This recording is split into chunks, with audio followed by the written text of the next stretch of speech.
Welcome to unsolved mysteries. दोस्तों, मैंने हाल ही में नेटफ्लिक्स पे एक ऐसी मिस्ट्री हॉरर मूवी देखी जिसकी कॉन्सेप्ट मुझे बिल्कुल ही अलग लगी। इस मूवी का नाम है इन द टॉल ग्रास, जो कि हाल ही में 4 अक्टूबर 2019 को नेटफ्लिक्स पर रिलीज हुई है। इस फिल्म को डायरेक्ट किया है विंचीजो नाइटली ने। IMDb पर इन द टॉल ग्रास की रेटिंग है 5.8 stars out of 10। Rotten tomato पे इट्स 43% फ्रेश और मेटाक्रिटिक्स पर इस मूवी की रेटिंग है 46 आउट ऑफ 100। तो आज के इस वीडियो में हम और आप मिलकर इन द टॉल ग्रास की कहानी को ब्रीफली जानेंगे। तो चलिए फिर चलते हैं डायरेक्ट मूवी की तरफ। तो मूवी की शुरुआत में हमको दो भाई बहनों को दिखाते हैं, जिसमें लड़के का नाम होता है कार्ल और उसकी बहन का नाम होता है बेकी। बेकी अपने लाइफ के न्यू स्टार्ट के लिए सैन डिएगो शिफ्ट होने के लिए जाती है बिकॉज वो प्रेग्नेंट थी और वो अपने लाइफ के न्यू स्टार्ट को लेकर काफी सीरियस थी। और कार्ल, जो कि बेकी का भाई था, वो उसकी इस काम में मदद करता है। अब इसी दौरान बेकी को मॉर्निंग सिकनेस की वजह से वोमिट आ जाती है बिकॉज बेकी 6 महीने से प्रेग्नेंट थी। और कार्ल अपनी कार को एक चर्च के पास रोक देता है और उस चर्च के जस्ट सामने एक खेत सा मौजूद था जिसमें बहुत बड़ी बड़ी घासें थी। अब उसी टॉल घास में से बेकी को किसी की मदद की आवाज सुनाई देती है, जो कि एक बच्चे की थी। और बेकी उस आवाज को सुनकर कार्ल को उस बच्चे की मदद करने के लिए कहती है। तो कार्ल बेकी की ये बात सुनकर अपनी कार को चर्च के बाहर पार्क कर देता है। और दूसरी तरफ बेकी उस बच्चे को आवाज देकर पूछती है कि तुम कहाँ पर हो। बट वो बच्चा बेकी को कहता है कि मैं यहाँ पर कई दिनों से फंसा हुआ हूँ। अब उसी बीच एक औरत उस बच्चे का नाम लेते हुए कहती है, टोबिन स्टॉप कॉलिंग। और इस बात से हमको पता चलता है कि उस बच्चे का नाम टोबिन था और जो औरत उसको आवाज दे रही थी वो टोबिन की माँ थी। अब उसी दौरान कार्ल अपनी कार को पार्क कर बेकी के पास आ जाता है और बेकी कार्ल को उसी वियर्ड औरत के बारे में उसको बताती है। तो अब कार्ल उस बच्चे की मदद करने के लिए उस टॉल घास के अंदर घुस जाता है और बेकी भी डरते हुए उस टॉल घास के अंदर धीरे धीरे घुस जाती है। और वो पुलिस से इस इंसिडेंट के बारे में उनको रिपोर्ट करने की कोशिश करती ही है, बट उस टॉल घास के अंदर सिग्नल नहीं आ रहा था और वो पुलिस को इस बारे में रिपोर्ट नहीं कर पाती। अब पुलिस से बात करने के बाद बेकी को पता चलता है कि वो कार्ल से उस घास के अंदर बिछड़ चुकी है और ये दोनों ही एक दूसरे से अलग हो चुके थे। तो अब बेकी कार्ल को कहती है कि हमको फिर से उस रोड की तरफ चले जाना चाहिए जिस ओर से हम आए थे। तो अब कार्ल बेकी की ये बात सुनकर उसको कहता है कि हम उस बच्चे को और उसकी माँ को यहाँ पे अकेला नहीं छोड़ सकते हैं। तो बेकी कार्ल को कहती है कि पहले हम एक दूसरे को ढूंढ ले, फिर हम उस बच्चे की मदद करेंगे। तो अब कार्ल और बेकी डिसाइड करते हैं कि वो दोनों एक दूसरे से बात कर एक दूसरे को इस जंगल में ढूंढने की कोशिश करेंगे। बट दूसरी ओर टोबिन कार्ल को कंटिन्यूसली हेल्प करने की आवाज दे रहा था। तो कार्ल फिर से टोबिन को ढूंढने के लिए उसकी ओर जाता ही है, तभी उसको रियलाइज होता है बेकी, जो कि कंटिन्यूसली कार्ल को आवाज दे रही थी, उसको बेकी की आवाज अलग अलग डायरेक्शन से आने लगती है। तो अब ये दोनों फिर से डिसाइड करते हैं कि 3 के काउंट पर ये दोनों जंप कर अपने अपनी लोकेशन को लोकेट करेंगे। फर्स्ट अटेम्प्ट पे ये दोनों जंप कर एक दूसरे को काफी क्लोज पाते हैं, बट सेकेंड अटेम्प्ट पर बेकी जंप कर कार्ल को बिल्कुल भी देख नहीं पाती है। तो अब कार्ल इस इंसिडेंट से फ्रस्ट्रेट होकर बेकी को ढूंढने के लिए उस खेत में चारों ओर भागने लगता है। तभी कार्ल भागते भागते एक कीचड़ के ऊपर गिर जाता है। अब वहाँ गिरते ही कार्ल को एक कुत्ते की लाश मिलती है जिसका नाम फ्रेडी था और वो इस इंसिडेंट को देखकर काफी डर जाता है। अब नेक्स्ट सीन में ये दोनों एक दूसरे को रात को भी ढूंढ रहे होते हैं, तभी अचानक से टोबिन के डेड बेकी के पास आ जाते हैं जिनका नाम रोज था और वो भी टोबिन और अपनी वाइफ को काफी देर से ढूंढ रहे थे। तो अब रोज बेकी को अपने साथ चलने के लिए कहते हैं बिकॉज अब कुछ ही देर में रात होने वाली थी, तो वो बेकी को अपने साथ रहने के लिए कहते हैं। तो बेकी रोज की ये बात सुनकर उनके साथ चलने के लिए तैयार हो जाती है। अब इसी बीच रात हो जाती है और कार्ल अभी भी बेकी को ढूंढ रहा होता है और इसी बात को लेकर वो रोने लगता है बिकॉज वो बेकी को ढूंढ नहीं पा रहा था। अब इसी दौरान टोबिन कार्ल के पास आ जाता है और वो उसे बेकी के बारे में कुछ बताता है कि तुम्हारी सिस्टर बेकी बहुत ही जल्द मरने वाली है। तो अब कार्ल टोबिन की ये बात सुनकर उसको पूछता है कि तुमको मेरी सिस्टर के बारे में कैसे पता। तो टोबिन कार्ल को कहता है कि यहाँ पर एक बहुत बड़ा रॉक है जिसने मुझे इस बारे में बताया है और ये जितनी भी टॉल घासें हैं ये सब कुछ जानती हैं। तो अब कार्ल टोबिन को कहता है कि क्या तुम मुझे बता सकते हो कि मेरी सिस्टर कहाँ पर है। तो टोबिन कार्ल को कहता है मैं तुमको दिखा सकता हूँ कि तुम्हारी सिस्टर कहाँ पर है, तुम बस मुझे फॉलो करो। अब टोबिन कार्ल को उसी रॉक के पास ले आता है जो उस खेत के एकदम बीचों बीच थी, जिसके बारे में टोबिन ने कार्ल को बताया था कि कैसे ये रॉक पूरे खेत को कंट्रोल करता है। अब इसी बीच टोबिन कार्ल को उसी रॉक को छूने के लिए कहता है। तो अब कार्ल उस रॉक को छूने के लिए जाता ही है, तभी उसी दौरान बेकी के चिल्लाने की आवाज आती है। तो कार्ल बेकी की आवाज सुनकर उसको बचाने के लिए चले जाता है। अब नेक्स्ट सीन में हमको एक लड़के को दिखाते हैं जिसका नाम होता है ट्राविस, और वो बेकी और उसके भाई को ढूंढ रहा होता है। अब ट्राविस और कोई नहीं बल्कि बेकी का ही हस्बैंड होता है, बट बेकी अब ट्राविस के रिलेशन में नहीं थी। तो अब ट्राविस उन दोनों को ढूंढते हुए उसी चर्च के वहाँ पहुंच जाता है जहाँ पर उसको बेकी और कार्ल की कार नजर आती है। अब ट्राविस उन दोनों को ढूंढते हुए उसी चर्च के अंदर चले जाता है जहाँ पर उसको एक डोर नजर आता है। तो अब ट्राविस उस डोर को खोलने की कोशिश करता ही है, बट अनफॉर्चुनेटली वो डोर लॉक्ड होता है। तो अब ट्राविस उस चर्च के बाहर आता है तो उसे रास्ते में पड़ी एक बुक मिलती है। तो उस बुक के फ्रंट में बेकी का नाम मेंशन होता है। तो अब ट्राविस इस इंसिडेंट को देखकर वो भी उसी टोल घास के खेत के अंदर घुस जाता है बेकी और कार्ल को ढूंढने के लिए।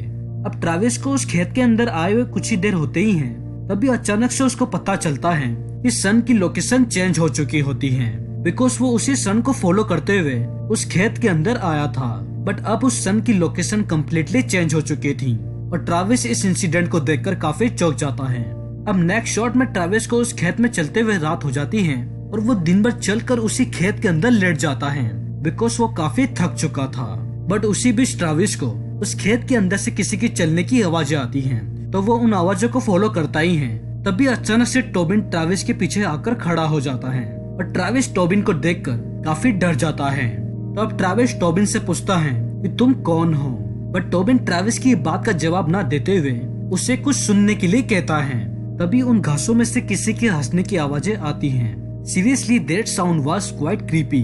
फिर अब टोबिन ट्राविस को कहता है कि अगर तुम इन आवाजों को अटेंशन नहीं दोगे then they go away, because जो भी लोग यहाँ पर फंसते हैं वो आपस में कनेक्टेड नहीं रहते हैं। तो अब ट्राविस टोबिन की इन बातों को सुनकर उससे पूछता है कि क्या हम कनेक्टेड हैं। तो टोबिन ट्राविस को हाँ कहता है बिकॉज तुम मुझे जानते हो। बट ट्राविस टोबिन को कहता है कि मैं तुम्हें नहीं जानता हूँ। तभी टोबिन ट्राविस का नाम ले लेता है। अब ट्राविस टोबिन के मुंह से उसका नाम सुनकर उसको पूछता है कि तुम मेरा नाम कैसे जानते हो। तो टोबिन ट्राविस को कहता है कि तुम बेकी को ढूंढने के लिए आए हो। अब तभी ट्राविस ये बात सुनकर टोबिन से पूछता है कि बेकी कहाँ पर है। तो अब टोबिन ट्राविस को भी यही कहता है कि मैं तुम्हें दिखा सकता हूँ। तो अब टोबिन ट्राविस को फॉलो करने के लिए कहता है और वो उसे इस खेत के बीच में लेकर आ जाता है जहाँ पर हमको बेकी देखने को मिलती है जो अब मर चुकी थी। और ट्राविस बेकी की ऐसी हालत को देखकर रोने लगता है और इसी बीच टोबिन भी वहाँ से गायब हो जाता है। अब सीन चेंज होकर सुबह की तरफ आता है जिसमें ट्राविस बेकी के पास से उसका एक लॉकेट ले लेता है और वो उस खेत में मदद मांगने के लिए आगे की ओर चले जाता है। तभी हमको एक बच्चे की आवाज सुनाई देती है जो उस खेत के बाहर से आवाज दे रहा था और ये आवाज और किसी की नहीं बल्कि टोबिन की ही होती है। और टोबिन इस समय अपनी फैमिली के साथ मौजूद था और वो इस इंसिडेंट के बारे में अपनी मॉम को बताता है कि इस खेत में से कोई हेल्प के लिए पुकार रहा है और उसको मेरा नाम पता है। बट उसी दौरान टोबिन का डॉग फ्रेडी उस खेत के अंदर भाग जाता है। तो अब टोबिन के मॉम और डैड वो भी उसी लॉन्ग घास के खेत में चले जाते हैं और इस इंसिडेंट से हमको पता चलता है कि आखिर में टोबिन की फैमिली इस लॉन्ग घास के खेत में कैसे फंसी थी। और बस यहाँ से ही इनकी फैमिली इस खेत में आकर भटक जाती है। अब सीन रात की तरफ आता है जिसमें मिस्टर रोस टोबिन और अपनी वाइफ नेटली को अभी भी ढूंढ रहे होते हैं और वो उनको ढूंढते ढूंढते उसी बड़े रॉक के पास पहुंच जाते हैं। और अब सीन ठीक यहाँ से उसी मोमेंट पर फोकस करता है जब कार्ल और बेकी टोबिन की मदद करने के लिए आते हैं और वो कैसे इस टॉल घास के खेत में फंस जाते हैं। और अब सीन फिर से ट्रैविस की ओर फोकस करता है जो उस टॉल घास के खेत में खो चुका था, बट दिस टाइम उसको बेकी, कार्ल और टोबी की आवाजें सुनाई देती हैं और ये वही इंसिडेंट होता है जिसमें बेकी कार्ल से बिछड़ जाती हैं और वो दोनों बात कर एक दूसरे को ढूंढने की कोशिश करते हैं। तो अब ट्रैविस बेकी की इन आवाजों को सुनकर उसको फॉलो करने लगता है और वो कार्ल और बेकी को आवाज देखकर उनको हेल्प करने के लिए कहता है। बट बेकी और कार्ल को इस बात पर यकीन नहीं हो रहा था कि ट्रैविस भी उनके साथ इस लॉन्ग घास के खेत में फंसा हुआ है और ट्रैविस इस बात को देखकर काफी खुश हो जाता है। अब उसी बीच ट्रैविस को टोबिन की आवाज भी आती है क्योंकि वो अपने डॉग फ्रेडी को ढूंढ रहा होता है, बट वो उसको मरा हुआ मिलता है। तो अब ट्रैविस टोबिन को कंटिन्यूअसली बात करने के लिए कहता है जिससे कि बेकी, कार्ल और ट्रैविस उस आवाज को फॉलो करते हुए एक साथ मिल सके। तो अब ट्रैविस का यह आइडिया काम आ जाता है तो बेकी, कार्ल और ट्रैविस तीनों एक ही जगह पर आ जाते हैं टोबिन की उसी आवाज को फॉलो करते हुए। अब ट्रैविस बेकी और कार्ल को इस खेत से निकलने के लिए कहता है, बट उनको पता नहीं होता कि आखिर में उनको किस डायरेक्शन में जाना चाहिए जिससे कि वो इस खेत से निकल सके। तो अब ट्रैविस टोबिन को अपने कंधे पे बिठा लेता है जिससे कि वो इनको डायरेक्शन बता सके। अब ट्रैविस टोबिन से पूछता है कि क्या तुमको इस खेत के बाहर कोई बिल्डिंग नजर आ रही है जिसके थ्रू हम इस खेत से निकल सके। तो तभी टोबिन को वही चर्च नजर आता है जहाँ पर कार्ल, ट्रैविस और रोस ने अपनी कार पार्क की थी। तो अब ट्रैविस कार्ल और बेकी को उसी डायरेक्शन में चलने के लिए कहता है जहाँ पर वो चर्च था। अब थोड़ी दूर चलते ही बेकी के फोन पर एक कॉल आता है और ये कॉल और किसी का नहीं बल्कि बेकी का ही होता है, जिसमें बेकी इनको इसी खेत से निकलने के लिए कहती है। बट ट्रैविस और कार्ल को पता नहीं था कि ये कॉल खुद बेकी का होता है। बट वो इस फोन कॉल के ऊपर ज्यादा ध्यान न रखते हुए फिर से उसी चर्च की डायरेक्शन में चलना शुरू कर देते हैं। और फिर से थोड़ी दूर चलते ही बेकी अचानक से बेहोश हो जाती है और उसी बीच रोस बेकी की जान बचाने के लिए उधर आ जाता है और वो उसे सीपीआर देकर बेकी को फिर से होश में ले आता है। अब बेकी की होश में आने पर रोस उनको बताता है कि ये एक छोटा सा हीट स्ट्रोक था जो प्रेगनेंसी की हालत में आ जाता है। तो अब रोस कार्ल और ट्रैविस से पूछता है कि तुम किस डायरेक्शन में जा रहे थे। तो ट्रैविस रोस को बताता है कि हम उस चर्च की डायरेक्शन में जा रहे हैं। ट्रैविस अब ये कहते ही वो टोबिन को फिर से अपने शोल्डर पर बिठा लेता है और उससे वही चर्च की डायरेक्शन के बारे में पूछता है। But this time Tobin Travis को बताता है कि वो चर्च अब यहाँ पर नहीं है। तो अब रॉस इनकी बात सुनकर इन सभी को अपने साथ चलने के लिए कहता है और वो उनको उसी रॉक के पास ले आता है जो इस खेत के एकदम बीचों बीच था। और अब वो उन सभी को इस रॉक को छूने के लिए कहता है। तो अब कार्ल उस रॉक को छूने जाता ही है तभी रोस की वाइफ नेटली उधर आ जाती है और वो कार्ल को इस रॉक को छूने से मना करती है। और अब नेटली इन सभी को बताती है कि जो कुछ भी रोस ने तुमको कहा है वो सब झूठ है, बिकॉज मैंने एक लड़की की लाश इसी खेत में देखी थी। दोस्तों अब मैं आपको बताना चाहूंगा कि जिस लाश के बारे में मिसेस नेटली कह रही है वो लाश और किसी की नहीं बल्कि बेकी की ही होती है, जिसको आप सभी ने थोड़ी देर पहले देखा था। अब इसी दौरान बेकी को एक विजन सा आता है जिसमें हमको दिखाते हैं कि मिस्टर रोस पोजेस हो चुके थे उसी रॉक की वजह से जो इस खेत के एकदम बीचों बीच थी। बेकी कार्ल और ट्रैविस को वहाँ से चलने के लिए कहती है बट मिस्टर रॉस इन सभी को रोककर इस रॉक को टच करने के लिए कन्विंस करते हैं। बट इसी बीच ट्रैविस मिस्टर रॉस के ऊपर पीछे से अटैक कर देता है और वो नेटली और टोबी को वहाँ से जाने के लिए कहता है। बट तभी अचानक से मिस्टर रॉस ट्रैविस के फेस के ऊपर अटैक कर देते हैं और वो उसका एक शोल्डर तोड़ देते हैं। अब इसी बीच मिस्टर नेटली वहाँ से भागने की कोशिश करती हैं तभी रॉस उनको पकड़कर उनके हेड की स्कल अपने हाथों से दबाकर तोड़ देते हैं। अब इस भयानक इंसिडेंट को देखकर टोबी, कार्ल, ट्रैविस और बेकी वहाँ से डर कर एक छोटी सी बिल्डिंग में चले जाते हैं। पर रॉस उनका वहाँ पर भी पीछा नहीं छोड़ता है और वो भी उस बिल्डिंग तक आ जाता है। तो अब कार्ल, बेकी, ट्रैविस और टोबी ये सभी उस बिल्डिंग के टेरेस पर चले जाते हैं। तो अब कार्ल और ट्रैविस उसी चर्च को ढूंढने की कोशिश करते हैं जहाँ पर उन्होंने अपनी कार पार्क की थी। तो अब फाइनली इन दोनों को वो चर्च दिख जाता है बट कार्ल ट्रैविस को धक्का देकर उसको उस टेरेस से गिरा देता है। बट तभी इसी बीच रोस भी वहाँ पर आ जाता है और कार्ल बेकी को वहाँ से चलने के लिए कहता है और ये दोनों फिर से उसी टॉल घास के खेत में चले जाते हैं। बट तभी पीछे से रोस आकर कार्ल को रोक लेता है और कार्ल रोस को देखकर डर कर वहाँ से भाग जाता है। बट रोस कार्ल को आसानी से पकड़ लेता है और इसी बीच कार्ल को वहाँ पर कुछ डेड बॉडी देखने को मिलती है और ये डेड बॉडी और किसी की नहीं बल्कि खुद कार्ल की ही होती है जो कि 3 बार मर चुका होता है, क्योंकि ये सारे इंसिडेंट सर्कल बाय सर्कल चलते रहते हैं। अब कार्ल को मारने के बाद रोस बेकी को मारने के लिए आता है बट उसी बीच नेटली को फ्लोर पर एक सीजर मिलती है और वो उस सीजर की मदद से रोस की लेफ्ट आंख फोड़ देती है। अब जैसे ही बेकी रोस की लेफ्ट आंख को फोड़ती ही है तभी उसी बीच उस लॉन्ग घास के खेत में जोरदार बारिश हो जाती है और उस घास की सारी झाड़ियां जिंदा होकर बेकी को अपने काबू में कर लेती हैं और उसे एक कीचड़ के ढेर में लेटा देते हैं और बेकी मदद के लिए ट्रैविस को बुलाती है। अब उसी बीच बेकी ट्रैविस को कॉल लगाने की कोशिश करती है और ये ठीक वही इंसिडेंट होता है जिसमें बेकी खुद अपने आप को फोन लगाकर उनको ये जंगल छोड़ने के लिए कहती है। बट बेकी इस बात को समझ नहीं पाती।